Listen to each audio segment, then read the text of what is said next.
السلام علیکم. درنو کتونکو ته څرګندوم چې روغ او جوړ به یاست.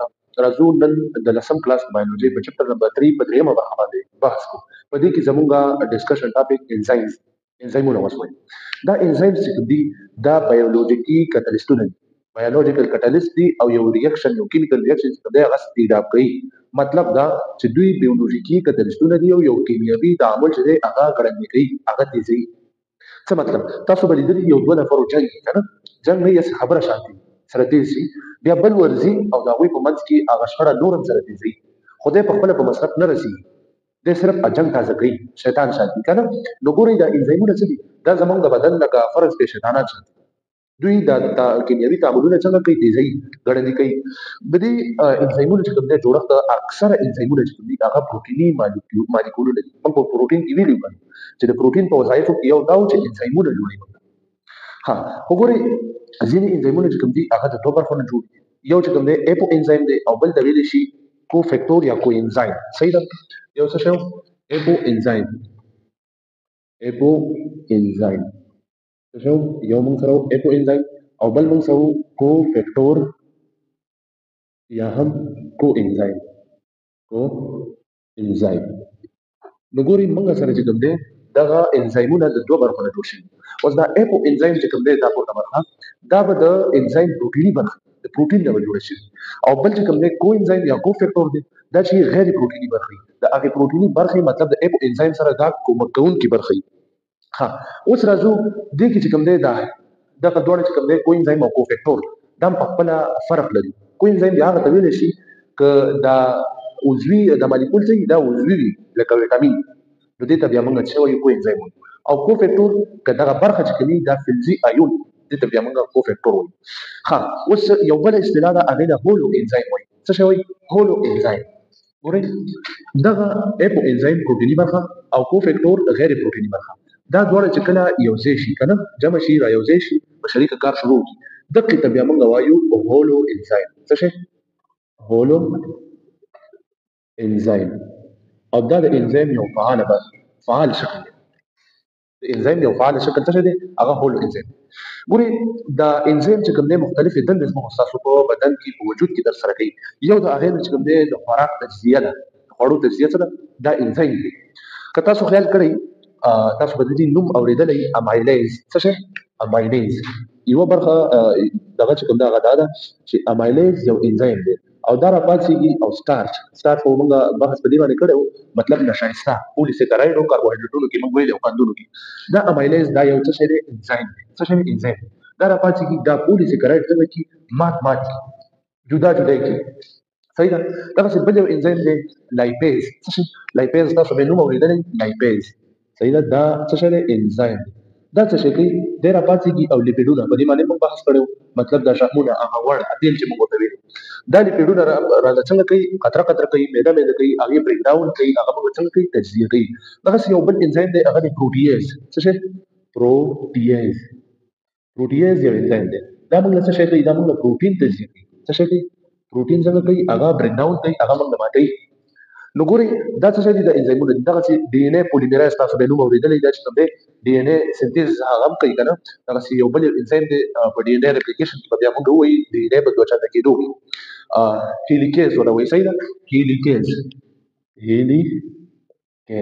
دا هیلیکیز یو داسې انزایم دی که نه هیلیکیز چې دا په خپله څه شی کوي دوی دغه ډي ان اے چې کوم ده ډي ان اے هغه ریپلیکیټ کوي څنګه کوي ریپلیکیټ کوي د ډي ان اے ریپلیکیشن او ټرانزیشن دا چې کوم دی جدا بحث دی په دې باندې به بیا موږ بحث کوو صحیح ډي ان اے موږ وایو ډبل سټرینډ ده ځینې خو کتلي ده که ځینې چې کوم دی دوه پارټ کې دی دغسې ډي ان اے دوه پارټ کې لري دا هیلیکیز انزایم راځي دا په منځ باندې بیلوي او دغسې ډي ان اے دوه چنده کېږي دا ډېر غټ پروسس دی په دې به بیا خیره بحث کوو بل چې کوم دی د اے ټي پي تولید دغسې موږ چې کوم خوراک وکړو پروټین هم اخیستلی و که نه دغسې لیپیډ هم اخیستلی و سټارچ مطلب کاربوهایډریټونه موږ اخیستلي وو که نه نو هغه ټول چې کوم دي موږ له څوک میده کوي زموږ په بدن کې څوک شته دی چې موږ له دا غټ موږ وکړو خیر په غاښونو پرې موږ میده کوو په دغه کې چې کوم وي هغې معده کې هغې معلوم هلته هضم وشي په کولمو کې جذب شي وینې ته لاړ شي نور هم دا میده کول غواړي د دې نه چې کوم دی موږ ته اے ټي پي څوک جوړوي اے ټي پي مطلب د هغه د انرژۍ کرنسي چې ورته موږ ویلي وه اډینوزین ټرای فاسفیټ نو دا اے ټي پي موږ له څه شی وکړي جوړه کړي موږ له انرژي جوړوي صحیح ده اے ټي پي د اے ټي پي په تولید کې یعنې د اډینوزین ټرای فاسفیټ د انرژي کرنسي موږ ولې ډېر لیکچر کې ویلي وه. نو دا موږ څنګه کی دا موږ له جوړه کی دغسې د حجراتو ترمیم هم کوي، ډېرې وظیفې لري. صحیح ده. بعضې هارمونونه جوړوي. صحیح ده. هارمونونه هم جوړوي په درملو کې چې کوم دی هغې کې هم کار اخیستل کېږي. نو دا چې وي دا د دوی لکه وظایف. اوس راځو د انزیمونو چې کوم دي دا د فعالېدو انرژي کموي او دغسې تعامل په ډېر سرعت سره ترسره کوي. موږ مخکې وویلې که نو چې دا کومه انرژي د فعالېدو هغه په لکه څنګه کې کمه کړي. که چېرته دا انزیمونه نه وی نو یو تعامل به په ډېر زیات وخت کې هم وجود ترسره کولی. خو دا انزیم څه دا تعامل په میلیونونه چنده تیزوي، انتهایي تیزوي. ګورئ د دې انزیمونو چې کوم دی بعضې ځانګړتیاوې دي، پراپرټیز دي، د دوی کرکټرسټکس دي، مطلب خصوصیات دي. یو انزایم تاسو ولیدل مثال هغه به څنګه شکل لري، کوم خصوصیات به هغې. ښه اوس راځو موږ اوس د دې دا خصوصیات لري. اول نمبر چې کوم دی هغه دی موږ سره سپیسیفیسیټي. صحیح ده. مشخصوالی. صحیح ده. دوی به سپیسیفیک مشخصوالی به لري. مشخصوالی څه مطلب؟ زه دلته راشم. صحیح ده. زه دلته راشم نو زه یم مثال استاد او تاسو یو سټوډنټان. نو زما په دې ټول مکتب کې په دې ټول پوهنتون کې زما د چا سره کار او د سټوډنټانو سره د شاګردانو سره زما کار دا زما سپیسیفیسټي شوله، زما خصوصیت شو، زما یو خاصوالی شو. نور خو ګرځم په پوهنتون کې ما بس څوک کار نه لري او د زه چا پسې کار نه لرم او زما کار څه ستاسو.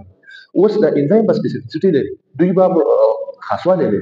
لکه تاسو وګورئ موږ ویلي د لیپیډونو د بریک ډاون او د تجزیې لپاره د ماتېدلو لپاره موږ یو انزایم لرو لایپیز. دقسې د پروټین د دې د بریک ډاون د دې د تجزیې لپاره موږ یو انزایم لرو هغې له موږ پروټیز وایي. که نه دی دغسې د سټارچ لپاره امایلیز د هر چا لپاره خپل خپل څه شی دی انزایم دی. دقسې بل چې کوم دی هغه دی سنسټیویټي، مطلب دا څه وایي سنسټیویټي. دوی حساس دي، د بعضې شیانو سره دوی حساس دي. صحیح ده. یا تاسو وایئ که نه چې زه د دې ګرد سره چې کوم دی د کوټې د دې سره ډېر حساس یم، ډایرکټ زما زکام کوي. دقسې دا انزیمونه چې کوم دي یو څو شیان دي د هغې سره دوی ډېر حساس دي. یو چې کوم دی هغه اپټیمم ټمپریچر دی، د دوی لپاره تودوخه. صحیح ده. ټمپریچر چې کوم دی اپټیمم ټمپریچر بیسټ ټمپریچر چې دی د دوی لپاره هغه اووه دی اووه سانتي ګریډ. که دې نه کمیږي یا زیاتېږي د بدن حرارت د بدن تودوخه نو دوی به خپله وظیفه صحیح نه ترسره کوي. دقسې اپټیمم پي ایچ هم د دوی لپاره شته دی، پاور اف هایډروجن. په دې باندې به تاسو کیمسټرۍ کې بحث کړی. نو ګورئ دې لپاره څه شی دی یو پي ایچ شته دی، یو خاص محیط به د دې لپاره هر ځای کې دا ژوند نشي کولی، هر ځای کې خپله وظیفه سرته نشي رسولی. همدغه امایلیز تاسو وګورئ دا په اووه پي ایچ کې دې لپاره چې کله پي ایچ وایي و څه شی دی نیوټرل دی، مطلب خنثی دی، نه تیزابي دی او نه څه دی لکه القلي دی. نو ګورئ د امایلیز لپاره پي ایچ څه شی شو وشو، دا به په اووه پي ایچ کې څنګه کوي خپل وظایف ښه ترسره. دقسې تاسو به پیپسین نوم اورېدلی، هغه چې کوم دی هغې لپاره پي ایچ چې کوم دی دوه دی معده کې معده اکثریت اسیډي پي ایچ لري، محیط تیزابي.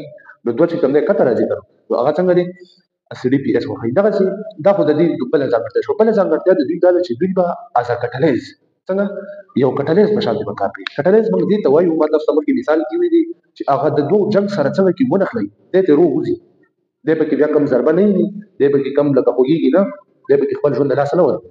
دقسې دا انزیم هم وي، دا انزیم به څنګه وي کټلیز به وي. دا به زه ولیکم انزیم به څه شی کټلیز به وي. موږ مخکې ویلي چې انزایمز آر بایولوژیکل کټلیست. انزایمونه به څه شی بیولوژیکي کټلیستونه دي، خپله به په مصرف په یو تعامل کې نه رسېږي خو دا تعامل به څنګه کوي لکه تیزوي، دا به ګړندی کوي، د دې سرعت به تیزوي، میلیونونه چنده ځله چې کوم دی یو انزایم تعامل تیزوي. دقسې اخره خصوصیات چې کوم دی دوی به پخپله په مصرف نه رسېږي، دوی به کنزیوم کېږي نه، دوی به تعامل نه بعد هم روغ وي.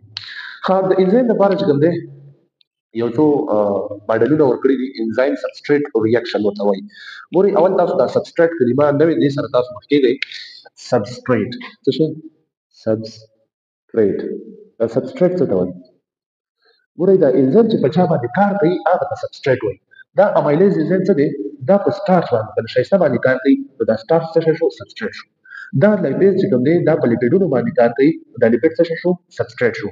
دا پروټیز چې کوم دی دا په پروټین باندې کار کوي، دا پروټین چې کوم شو دا یو سبسټریټ شو. انزایم چې په چا باندې کار کوي هغې ته موږ سبسټریټ وایو. اوس انزایم سبسټریټ ریاکشن چې دا انزایم څنګه په سبسټریټ باندې عمل کوي، د دې لپاره یو دوه ماډل ورکړل شوي دي. یو دی لاک اینډ کی ماډل. لاک اینډ کی مطلب د خوله په وخت کې دي، صحیح ده. یو څه شی دی لاک اینډ کی ماډل، صحیح ده. د دې لپاره یو دی لاک او کی ماډل، صحیح ده. ګورئ په دې کې څه دا انزیم څه دی؟ انزیم دې ته موږ لاک وایو. څه شی وایو؟ لاک ولا وایو. لاک مطلب پلگ، صحیح ده؟ قل نو دا لاک به موږ سره څه شي؟ دا به موږ سره انزیم، صحیح ده؟ انزیم. او دا کی چې کوم دی مطلب د چابي دا موږ سره څه شي؟ سبستریټ دی. سبستریټ موږ ویلو چې انزیم په چا باندې کار کوي او له موږ سبستریټ وایو. اوس فرض کړئ دا دی یو انزیم، صحیح ده؟ دا څه شی دی؟ یو انزیم دی. فرض کړئ او دا څه شی دی؟ یو سبستریټ دی، صحیح ده؟ دا به موږ داسې رسم کړو چې هغې سره څنګه وکړي؟ مطابقت وخوري که نه، هغې سره یو ځای شي. دا څه شی شو؟ دا انزیم شو او دا سبستریټ شو. دا دواړه چې کله جمع شي مطلب یو ځای شي، یعنې مطلب دا قلب خو داسې ډیزاین شوی چې دا چابي پکې ورشي. دې ته لاکوکي ماډل ولې وایي؟ مطلب دا قلب داسې ډیزاین شوی چې چابي پکې ورشي. اوس تاسو دا وګورئ دا انزیم چې کله د دې سره یو ځای شي د دې سبستریټ سره، مثال دا چې کوم دی دا یو انزیم شو، دا بل د سبستریټ شو، نو دغه شان دی. نو ګورئ لاکوکي ماډل دی. بعضې انزیمونه سبستریټ سره د لاکوکي په شکل باندې یو ځای کېږي. دې ته انزیم سبستریټ ریاکشن وایي. اوله تیوري دا وه. دویم چې کوم دی په دې کې انډیوسډ فټ ماډل دی. داسې ګورئ چې انزیم خپل شکل د سبستریټ سره څنګه کوي؟ جوړوي. تاسو زما دې لاس ته اوس وګورئ دا دې فرض کړئ سبستریټ، څه شی دی؟ سبستریټ. او دا چې کوم دی انزیم. اوس دا انزیم چې راشي وګوري چې دا سبستریټ شکل بل ماډل دی، دا انزیم هم ورته خپل شکل بدل کړي، دواړه یو ځای شي او ریاکشن وشي، تعامل وشي. یا فرض کړئ دا چې کوم دی مثال دغسې غونډ شانتې شکل لري او انزیم چې کوم دی بل ماډل شکل لري. نو دا انزیم چې راشي وګوري چې دا څنګه چل دی، داسې شکل لري، نو دا خپله ځان داسې جوړ کړي. د دې سبستریټ مطلب چې دا انزیم په چا کار کوي؟ د همغه په شان ځان جوړ کړي. دې ته انډیوس فټ ماډل وایي. ها د انزیم چې کوم دی دا په خپله د الله تعالی یو قدرت یو نښان دی، یو نښه ده، صحیح ده؟ مارک دی، د هغې یو نښه ده. ګورئ ما تاسو ته مخکې ویلي که چېرته د انزیمونه زموږ ستاسو په وجود کې نه وی نو موږ او تاسو یو تعامل هغه موږ ډېر زیات وروسته کولی شو. زموږ او ستاسو بدن چې کوم دی هغې یو تعامل ډېر په لټۍ سره ډېر وخت سره کوو. خو دا انزیم برکت دی چې یو تعامل میلیونونه چنده ګړندی کړي، میلیونونه چنده تیز کړي او څنګه کړي؟ زموږ او ستاسو هغه تعامل چې هغه وشي، موږ ته پروټین مات کړي، سټارچ مات کړي، دغسې لیپیډونه موږ ته مات کړي. دا څوک کوي؟ موږ دا د بدن تبرونه دي. فرض کړئ دا څه شی دي؟ تبرونه. موږ تاسو تبر راوړو، لرګي پرې ماتوو. زموږ تاسو بدن کې چې کوم دا خمران ګرځي که نه، دا سټارچ او پروټین او لیپیډ او دا شی دا چې هلته ګرځي دا به څوک ماتوي؟ نو دا به څوک ماتوي؟ دې دپاره الله تعالی موږ دپاره انزیمونه راکړي. وفي انفسکم افلا تبصرون. نو په خپل ځان کې چې کوم دی نښانې تاسو وګورئ د الله تعالی د قدرت.